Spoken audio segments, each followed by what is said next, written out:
Assalamualaikum warahmatullahi wabarakatuh. Alhamdulillahi rabbil alamin. Wassalatu wassalamu ala asyrafil anbiya'i wal mursalin wa ala alihi wa sahbihi ajma'in. Ashhadu an la ilaha illallah wahdahu la syarikalah wa ashhadu anna Muhammadan abduhu wa rasuluhu la nabiyya ba'dah. Amma ba'du, rabbi shrah li sadri wa yassir li amri wahlul 'uqdatam min lisani yafqahu qawli. Rabbi zidni ilman warzuqni fahman. Allahumma la sahla illa ma ja'altahu sahla wa anta taj'alul hazana idza syi'ta sahla. Qala an-nabiy sallallahu alaihi wasallam fil hadits alladhi akhrajahu al-Bukhari wa Muslim, lam yakdzib Ibrahimu illa thalatha kadhibat fi qawlihi inni saqim wa fi qawlihi bal fa'alahu kabiruhum hadha wa fi qawlihi an zawjatihi 'inda al-malik adh-dhalimi innaha ukhti. Rasul bersabda, Nabi Ibrahim tidak pernah berdusta kecuali tiga. Yang pertama, perkataannya inni saqim, aku sakit. Yang kedua, perkataannya bal fa'alahu kabiruhum hadha, tetapi justru yang melakukannya adalah yang besar ini. Yang ketiga, perkataannya tentang istrinya yaitu Siti Sarah di hadapan raja yang zalim, innaha ukhti, sesungguhnya dia adalah saudaraku. Ibu dan bapak yang dihormati, puji syukur dari Allah Subhanahu wa taala, sama-sama kita panjatkan, kemudian salawat beriring dengan salam untuk Nabi kita Muhammad sallallahu alaihi wasallam. Pada kesempatan wirid kita yang lampau, kita sudah mulai membahas tentang Nabi atau Rasul 25 urutan yang ke-6, yaitu Ibrahim alaihi salam. Sudah kita jelaskan bahwa Nabi Ibrahim disebut dengan Abul Anbiya, bapaknya para nabi, karena dari beliaulah nabi dan rasul umumnya yang sesudah beliau dilahirkan. Jadi nabi dan rasul sesudah Nabi Ibrahim kebanyakan adalah keturunan dari Nabi Ibrahim alaihi salam. Kemudian Nabi Ibrahim diutus oleh Allah Subhanahu wa taala di negeri yang dinamakan Babilonia itu adalah hari ini di Irak, atau sebuah provinsi di Irak itu tepatnya. Kemudian Nabi Ibrahim alaihi salam ini bapaknya kafir. Kerjanya adalah membuat patung. Al-Quran menyebutkan namanya Azar, dan itu disebutkan oleh Allah Subhanahu wa taala dalam Al-Quran. Sedangkan di dalam kitab orang Bani Israel atau di dalam kitab Taurat disebut namanya taruh. Taruh. Maka dalam hal ini ulama memberikan analisa. Mana yang benar, azar atau taruh? Maka kesimpulannya berkemungkinan kedua nama itu merujuk kepada orang yang sama. Mungkin azar namo, taruh gelar. Mungkin juga taruh nama, azar gelar. Yang jelas tidak ada yang salah dari kedua nama tersebut. Kemudian ibu-ibu dan bapak yang dimuliakan, Nabi Ibrahim diutus oleh Allah Subhanahu wa taala kepada kaum yang disebut Kaldaniun, orang Kaldan. Yang mereka itu menyembah berhala, menyembah patung yang dipahat. Di samping itu mereka juga menyembah planet yang 7. Dan di samping itu mereka juga atau raja mereka yang bernama Namrud juga mengaku sebagai Tuhan, sebagai Rabb, salah seorang dari Tuhan yang mereka harus sembah. Itu kepercayaan yang dianut oleh kaum Nabi Ibrahim alaihi salam, dan kepadanya lah Nabi Ibrahim alaihi salam diutus. Kemudian di antara nabi yang juga sezaman dengan Nabi Ibrahim namanya adalah Nabi Lut. Nabi Lut alaihi salam. Dan Nabi Lut itu adalah anak dari saudara Nabi Ibrahim. Jadi Nabi Ibrahim adalah paman Nabi Lut. Ya.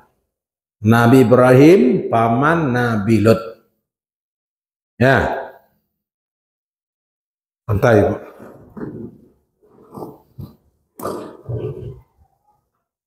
Zoom. Hey.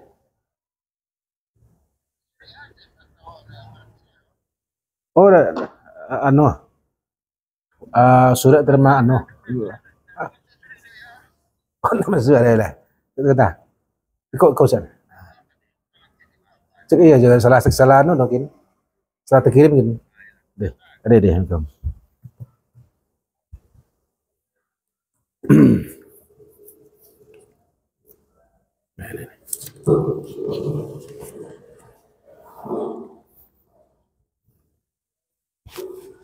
Jadi Nabi Lut anak saudara Nabi Ibrahim, dan Nabi Ibrahim adalah paman dari Nabi Lut. Dan pada zaman itu baru 3 orang yang beriman, yaitu Nabi Ibrahim sendiri, kemudian Nabi Lut, dan Siti Sarah. Nah, inilah nanti yang terkait dengan kisah yang berikutnya.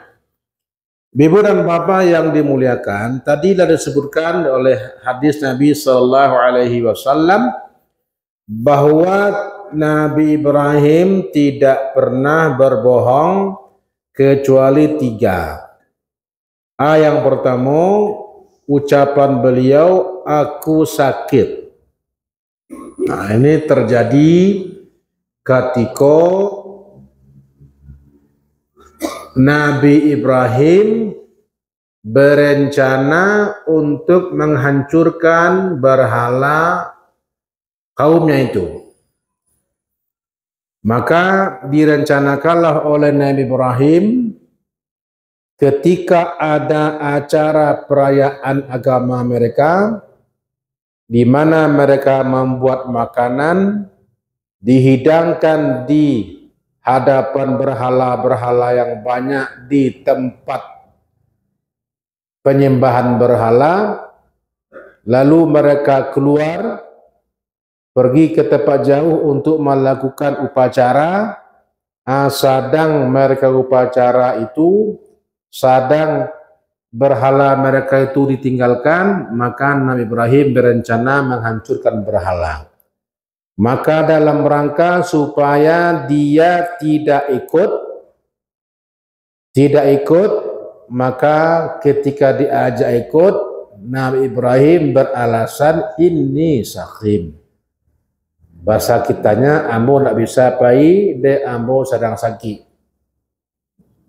Gunanya untuk mencari alasan supaya tidak ikut pergi pada perayaan itu, karena Nabi Ibrahim akan menghancurkan berhala. Apakah ini betul-betul disebut sebuah dusta atau tidak? Itu yang pertama. Ya. Yang kedua adalah tentang pengucapan Nabi Ibrahim yang beliau ucapkan ketika beliau dipanggil oleh raja karena beliau dicurigai telah menghancurkan berhala. Jadi berhala-berhala itu dihancurkan oleh Nabi Ibrahim dengan kapak, kecuali yang besar. Dan kapak itu disangkutkan di nan-ganang. Di ketika Nabi Ibrahim ditanya oleh orang-orang, engkaukah yang menghancurkan berhala? Apa kata Nabi Ibrahim? Bal fa'alahu kabiruhum hada. Justru yang melakukannya yang besar itu. Apakah ini dusta? Nah, ini ada pula analisa ulama. Yang ketiga nanti, kisahnya kita detailkan nanti, yaitu ucapan Nabi Ibrahim ketika hijrah ke Mesir, berhadapan dengan Fir'aun. Di Fir'aun itu kan galar. Ya, galar raja di Mesir, Fir'aun.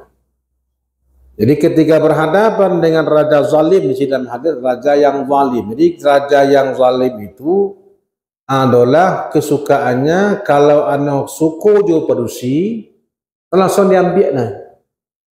Jadikan selir. Ya. Kalau produksi itu bersuami, maka suaminya dibunuh. Suaminya akan dibunuh. Tapi kalau tidak, maka dia ribut saja. Maka dalam rangka menyelamatkan jiwa supaya Nabi Ibrahim ini tidak dibunuh, pada saat Sarah adalah istrinya sendiri. Jadi istri Nabi Ibrahim, Siti Sarah, ditanya kau siapa? Jawab Nabi Ibrahim, innaha ukhti. Dia adalah saudariku. Dia adalah saudariku. Nah, bukan istriku. Kalau sebut istriku, perempuan ini direbut, kemudian Nabi Ibrahim akan dibunuh. Tapi kalau disebutkan saudari, hanya perempuan ini saja yang diambil oleh Fir'aun, Nabi Ibrahim selamat.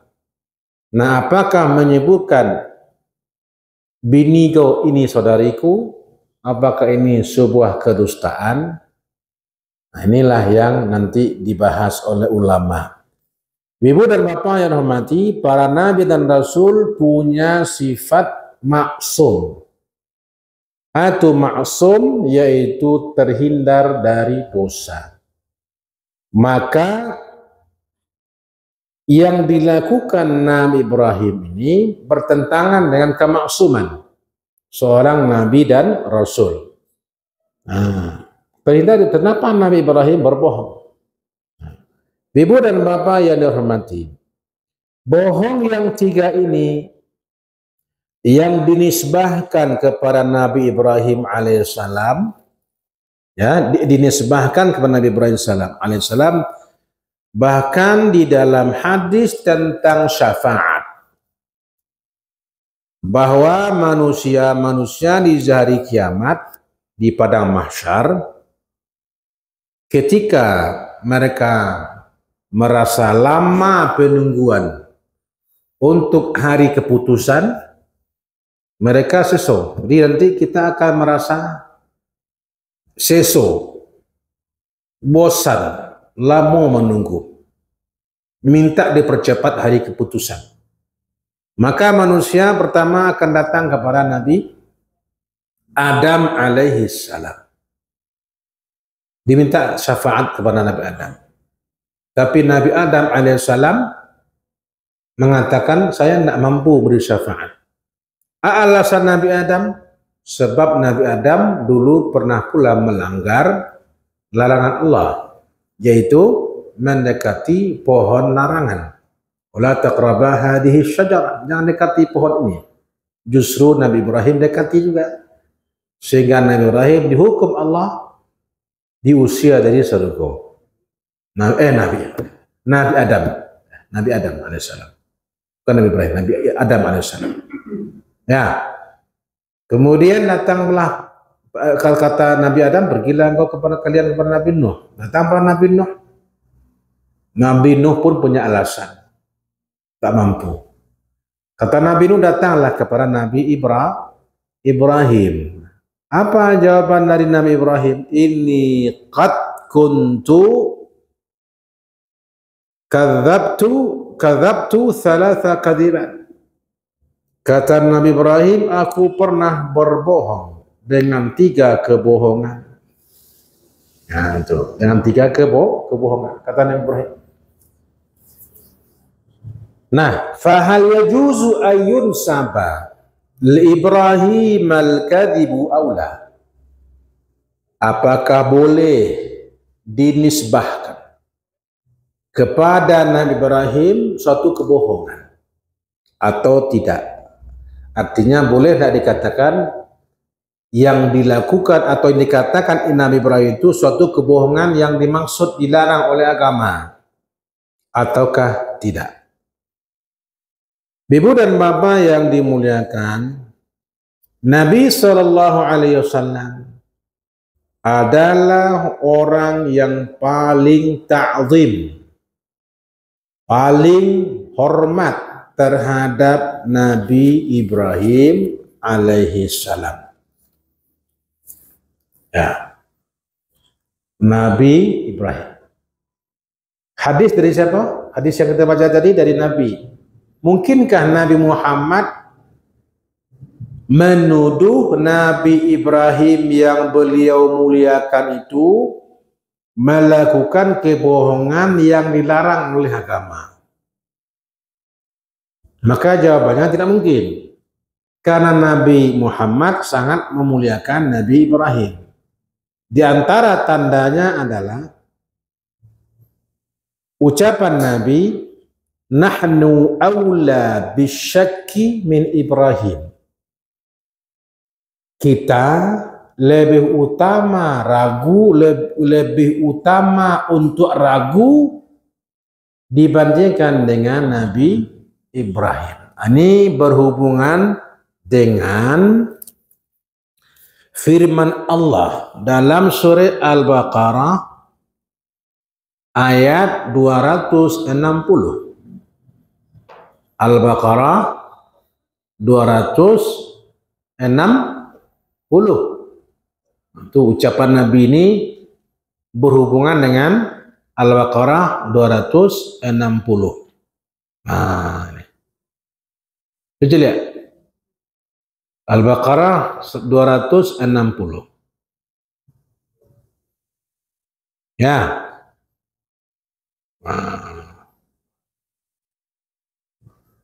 Wa idh qala Ibrahimu Rabbi arini kaifa tuhyil mauta. Dan ingatlah tatkala Ibrahim berkata, "Oi Tuhanku, perlihatkan kepadaku bagaimana engkau menghidupkan orang-orang mati." Ya. Qala awalam tu'min, kata Allah, apakah engkau tak beriman? Qala bala, aku beriman. Walakin liyatma'inna qalbi, tetapi supaya nak tenteram hatiku.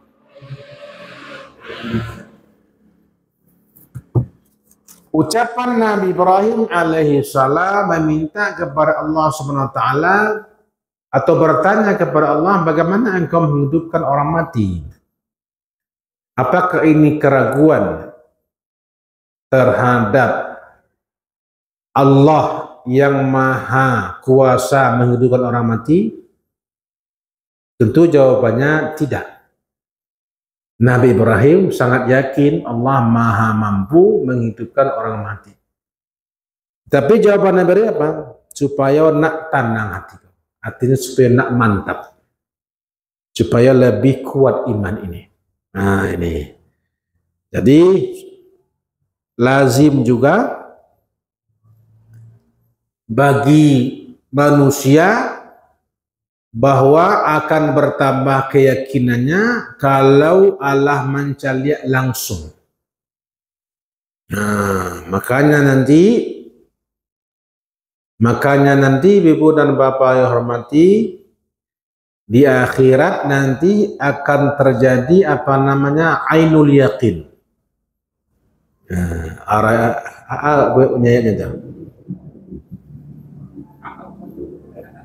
Alhaakumut takatsur hatta zurtumul maqabir kalla sawfa ta'lamun thumma kalla sawfa ta'lamun kalla law ta'lamuna ilmal yaqin. Kini baru ilmu yaqin tentang akhirat. Bagi kita baru ilmu yaqin, ilmu baru, karena kita tidak melihat, tapi kita yakin dengan ilmu bahwa akhirat ada. Ilmu yaqin. Ratawrawuna jahu sumratahunna ainul yaqin. Nah, sumratahunna ainul yaqin. Nanti engkau pasti akan melihatnya dengan ainul yaqin, dengan pandangan yang yakin, dengan yang melihat langsung. Maka orang Arab mengatakan laisal khabaru kal muayanah. Berita tidak sama dengan melihat langsung dengan mata kepala.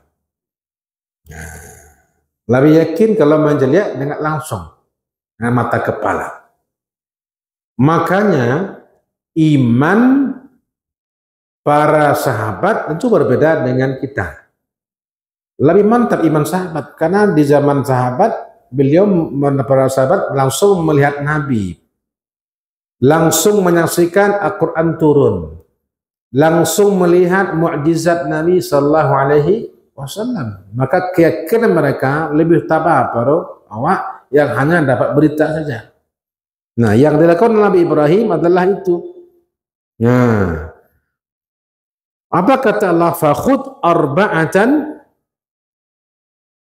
Nah, faqud arba'atan minat tayri fasuruhunna ilaika. Nah, ambillah 4 ekor.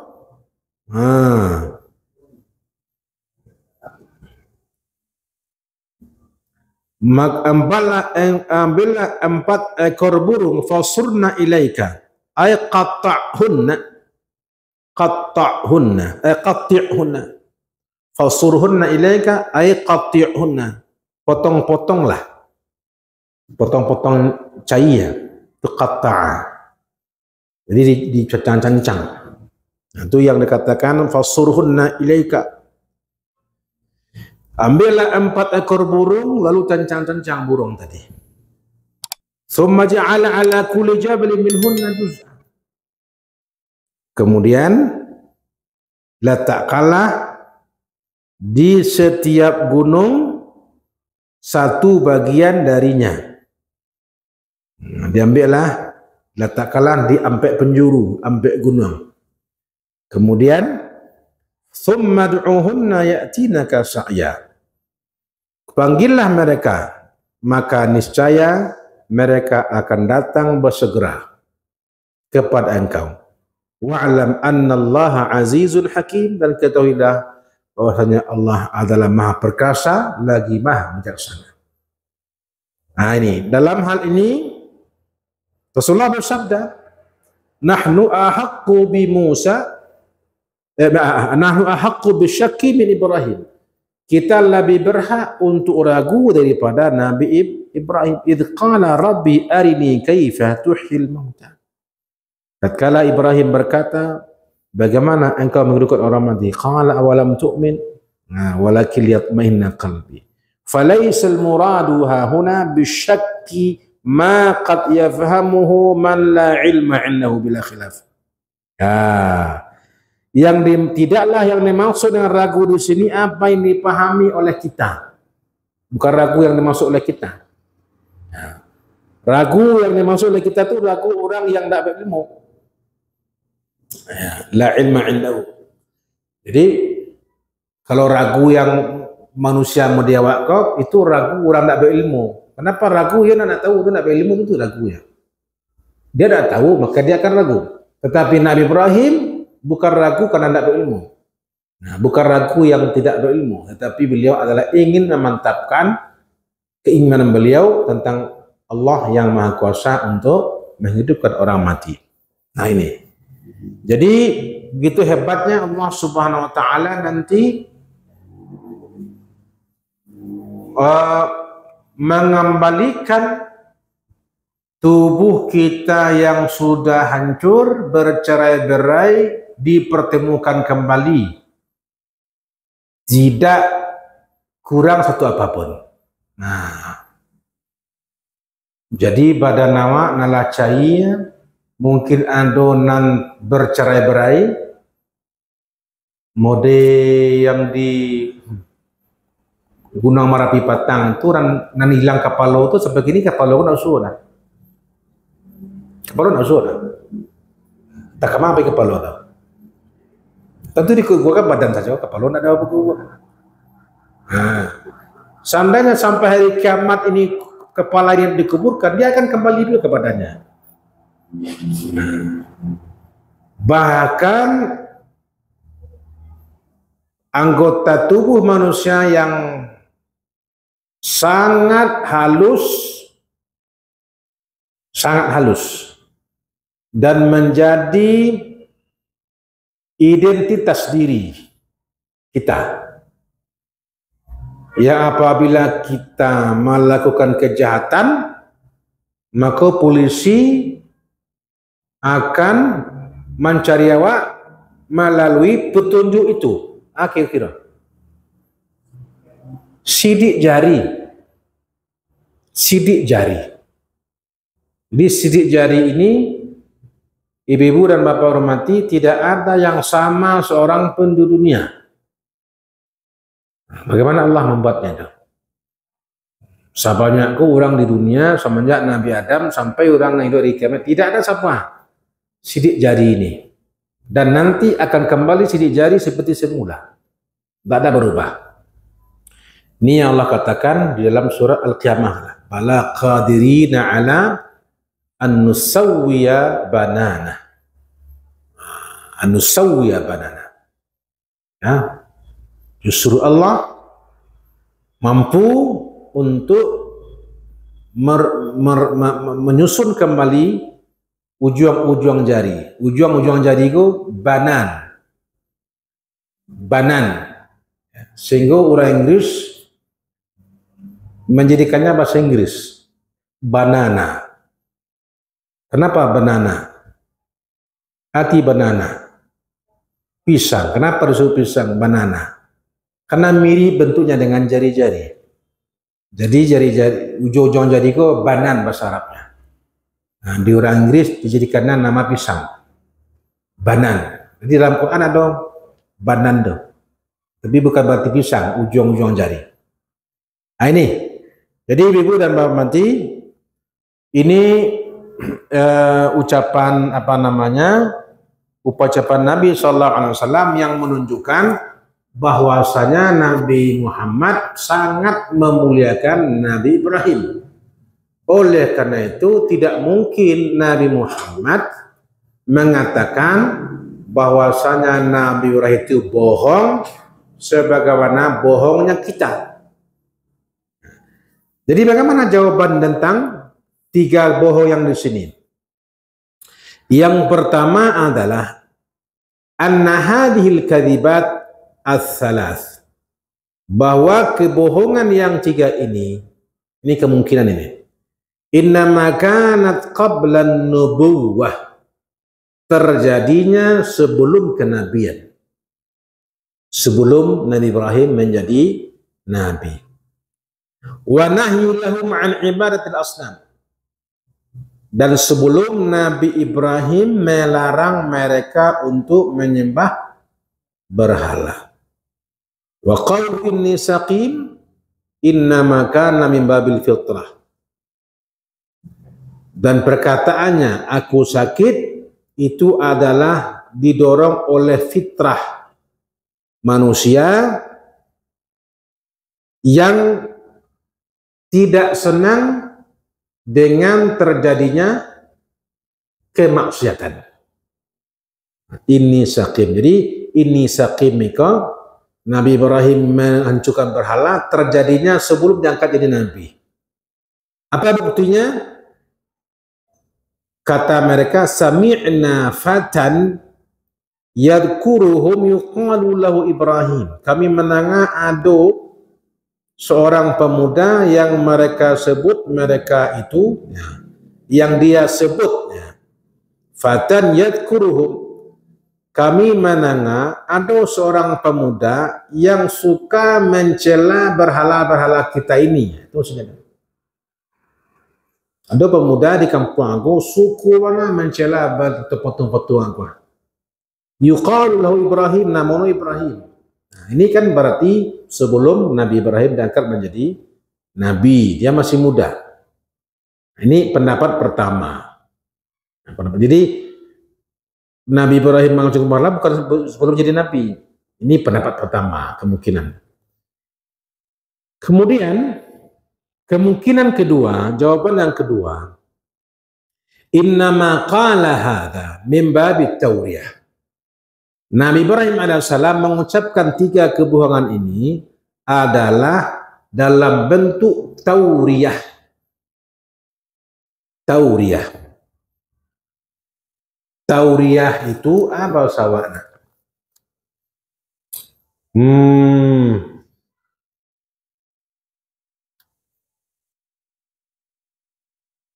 Tauriyah itu ibu namanya bakili-kili atau bakili-kili, hah? Bakelah atau bakili-kili.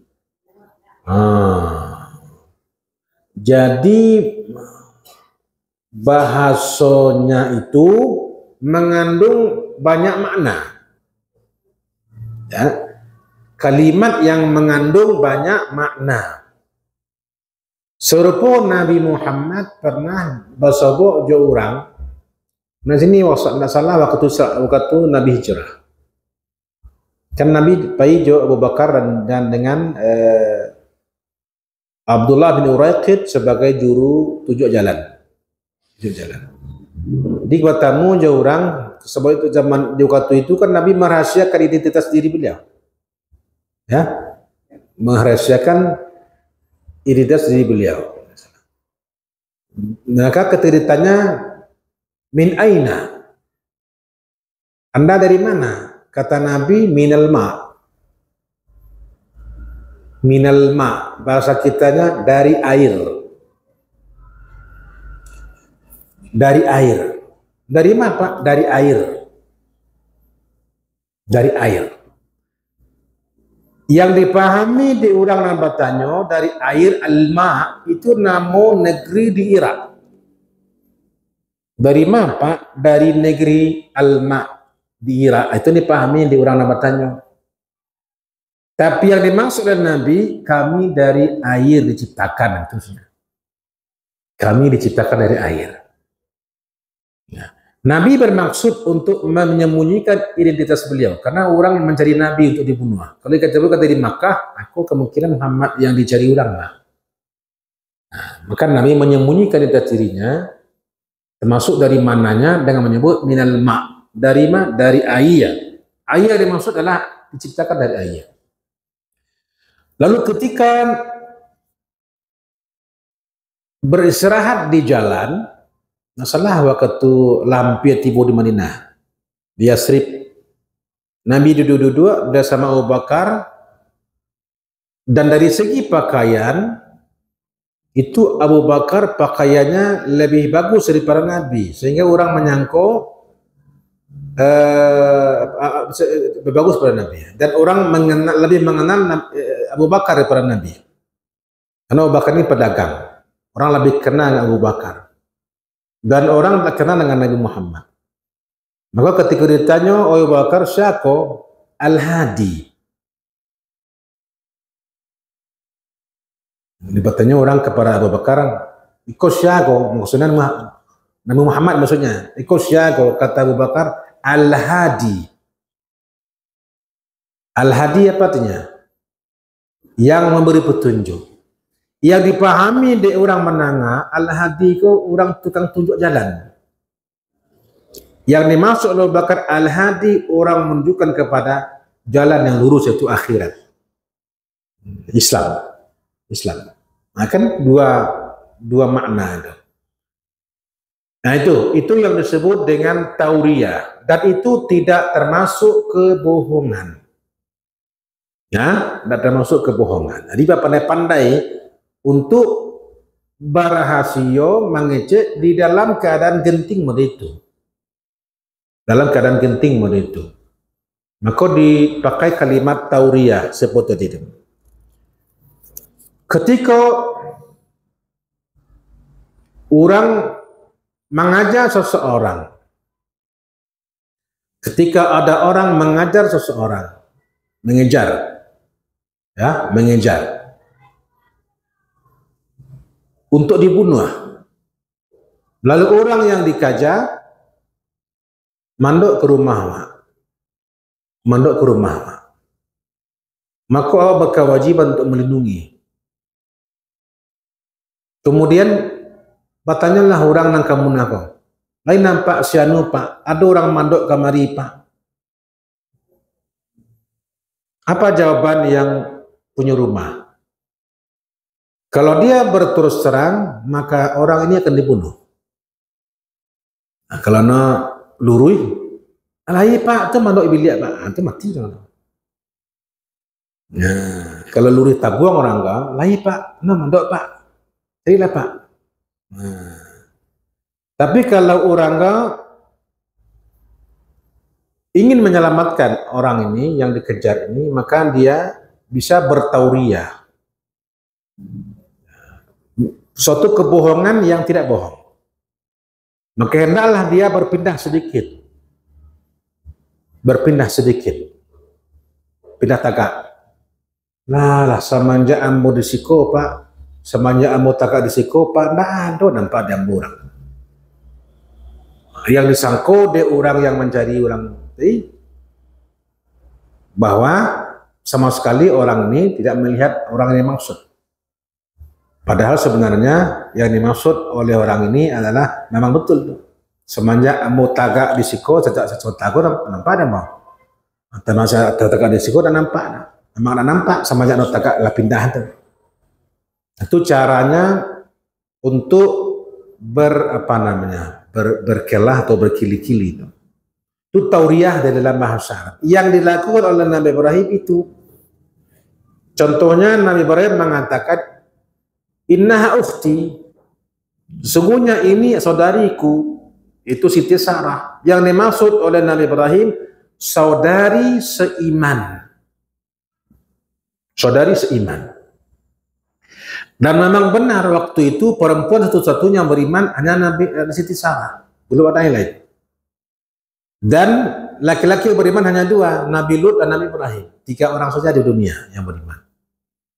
Maka ucapan Nabi Ibrahim, inna ukhti, benar.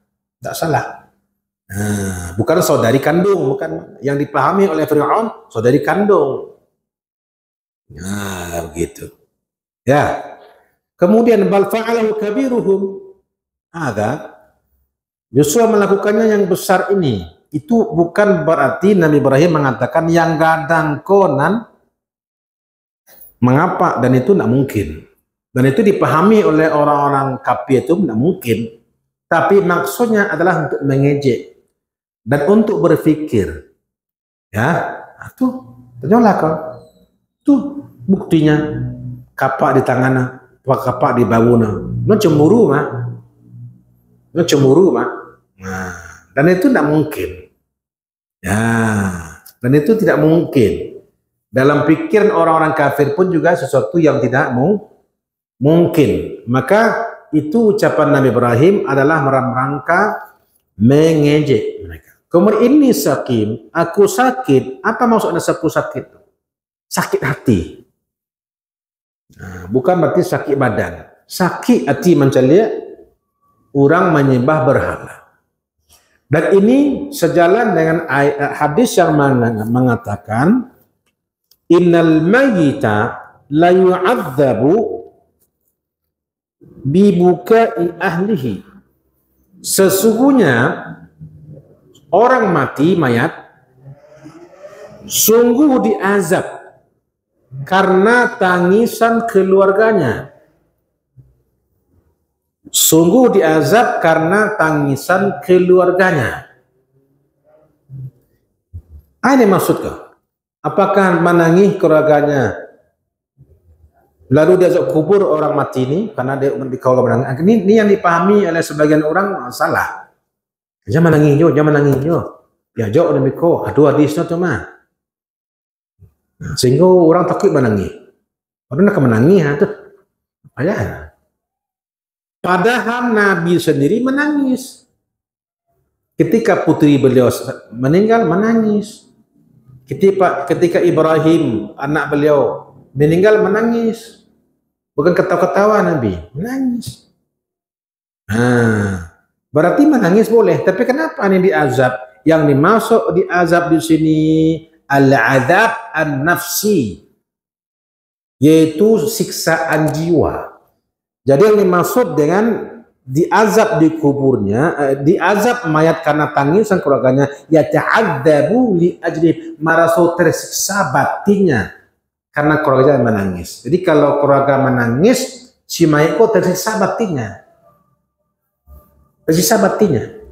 Nah, jadi bahana sunan tu satu lusuh mayat kok mencelik keluarga menangis, Pak. Anda rela nama lapis si mayit kau, maka si mayit kau tersiksa batinnya. Ini maksud. Jadi ini sakim itu adalah maksudnya sakit hati. Jadi itu jawaban dari ulama tentang bohong yang disampaikan Nabi, bukan bohong seperti yang dimaksud oleh kita, tapi tauriah. Kemudian adalah ejekan untuk orang-orang kafir supaya berpikir. Nah ini. Jadi ibu dan bapak hormati, jadi telah dikisahkan tentang bahwasanya Nabi Ibrahim pernah menghancurkan berhala. Kemudian ketika Nabi Ibrahim alaihissalam hijrah dari Palestina. Jadi Nabi Ibrahim dari Babylon ke Palestina nikah dengan Siti Sarah, kemudian dari Palestina pindah ke Mesir, hijrah ke Mesir, bertemu dengan Raja Fir'aun. Raja Fir'aun ini adalah zalim yang merampas istri seorang. Maka ketika berhadapan dengan Fir'aun, dikatakanlah Nabi Ibrahim bahwa dia adalah saudariku, padahal dia istri Nabi. Supaya selamat Nabi Ibrahim dari bunuhan. Alhamdulillah selamat. Dan ini adalah suatu sikap orang muslim yang harus dipaci prinsip bahwasanya apabila terjadi dua kemudaratan, apabila ada dua kemudaratan, maka pilih kemudaratan yang paling ringan. Nah, ada dua kemudaratan, kedua-dua mudarat kan. Bahaya kedua-dua. Tapi harus dipilih, maka pilihlah mudarat yang paling ringan. Contohnya tadi itu, kalau dikecekkan dia istri kita, dia apa ini? Siapa ini Pak? Ini istri saya. Maka dua yang bahaya yang dapatkan Nabi Ibrahim. Yang pertama beliau dibunuh, yang kedua istri beliau direbut. Dua ruginya. Tapi kalau kecekkan ini saudariku, cik ruginya. Istri diambil Fir'aun. Tapi jiwa selamat. Dan Allah SWT berkehendak ketika Fir'aun akan menjamah Siti Sarah, maka tangannya keras, menjadi keras seperti kayu. Nu ka manganca Siti Sarah, ka menggauli Siti Sarah, karisan tangannya. Setiap akan menggauli karisan tangannya. Berkali-kali cap tadi cameh ni. Iko na urang na ko. Iko setan na pa ano. Kepadusi na urang ko setan. Nah, lalu apa kata Fir'aun kepada Nabi Ibrahim? Tolong doakan aku supaya sembuh kembali. Ya, supaya sembuh kembali. Kata Nabi Ibrahim, oke. Tapi lepaskan ini orang saudari ini. Ya. Akhirnya didoakan, si Fir'aun siap balik tangannya, cukup tagang bentuk kayu. Akhirnya siap balik, kemudian disuruh balik ke pulau kampung balik ke Palestina, kemudian dihadiahi seorang perempuan.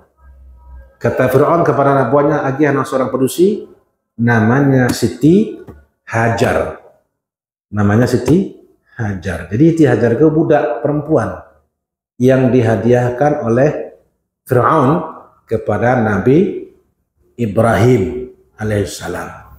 Ya, jadi Siti Hajar itulah dia nanti yang akan menjadi ibu Ismail alaihissalam, yang akan menurunkan Nabi Muhammad sallallahu alaihi wasallam. Ada garisnya ke orang Kipti Mesir. Ada hubungannya dengan darah Kipti. Koptik, ini namanya Koptik, bahasa Arabnya Koptik, Kipti di Mesir. Jadi itu. Jadi itulah dulu barangkali dapat disampaikan pada pengajian kali ini. Jadi kita lanjutkan dengan kelanjutannya, yaitu mengenai kisah nanti lahirnya Nabi Ismail alaihissalam dan kisah yang berhubungan juga dengan Nabi Ismail alaihissalam. Demikian dapat disampaikan, mudah-mudahan dapat menambah pengetahuan kita dan menambah keimanan kita. Wabillahi taufiq hidayah. Assalamualaikum warahmatullahi wabarakatuh.